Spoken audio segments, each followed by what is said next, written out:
Hello, everybody. My name is John Takamura. I'm a professor over at ASU in industrial design in the School of Design Wizardry, I don't know, innovation maybe, in the Herberger Institute of Design and the Arts. I want to talk to you today about how design can bridge the gap between universities and communities. The first project is one that we did with Motorola as our sponsor, and we worked in conjunction with the Glendale and the Mesa police departments, and really to understand how the police officers work on their daily lives in the patrol car, ultimately to help to design a better patrol car interior.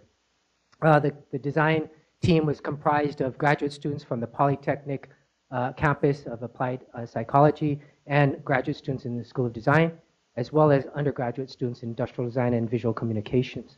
Our goal really was to do a lot of research with police officers, interviews and drive-alongs, and then take all that information and create full-size paper models to really understand the ergonomics of the current state of the police car interior.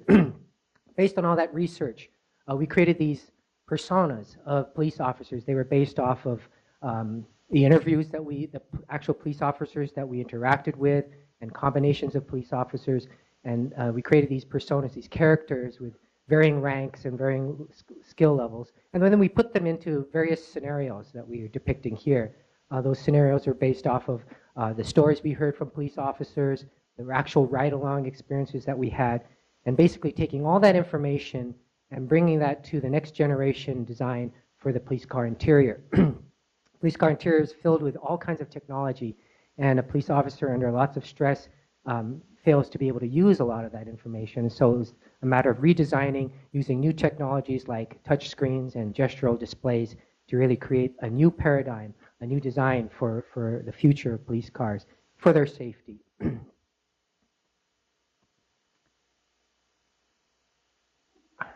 The next project is another project with the government, but this time with the Arizona Department of Economic Security. And we were to rebrand the Department of Economic Security. If you don't know, the DES is social services, provides a lot of different social services here in Arizona. And the idea was to rebrand the DES as well as to redesign their lobby experience with the new brand. This required many hours of actually researching in those lobbies of these public offices, as well as interviewing actual clients, people off the street who go in to use these social services, as well as the actual deputy and deputy director and all the administrative heads of the headquarters of the Department of Economic Security in order to redesign their brand and really to kind of identify who they are for this new brand. Here's the new design of the brand. We created a human bridge, and we created the design for the new name or the new logo, brand mark, and this is also a concept for their intranet, and it's being implemented at this time.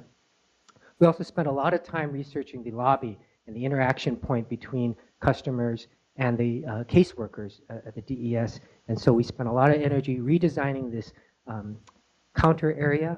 Another important part was when you go into these offices, it's very confusing, it's really crowded, there's a lot of people, so we created this sort of welcome area, and it's a nice message, bilingual in Spanish and English, that allows anybody to walk in and understand which steps to take and where to go. Another really important factor is many people who go to these services can't afford to have child care, and so we created a child play area.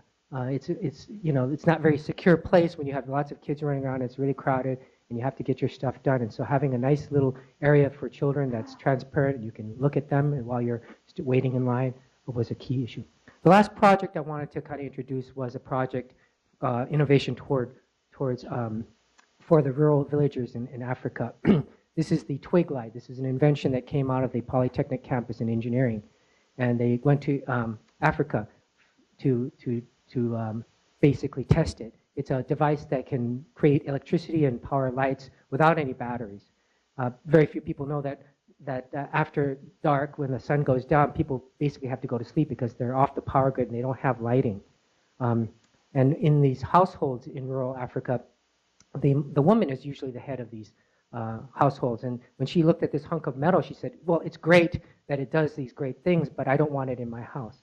Basically what she was saying is that design matters. Even people who live on $1 a day still feel the importance of design. And design in this case doesn't mean that it's high-end, right? Design in this case means that it's culturally applicable, culturally appealing. Technology has to be that. And so it's all a matter of getting technologies to become more culturally appealing to the public, or to the villagers. And I hope to do this more in our trip this summer to Ghana, and we can design more innovations for rural villagers. Thank you.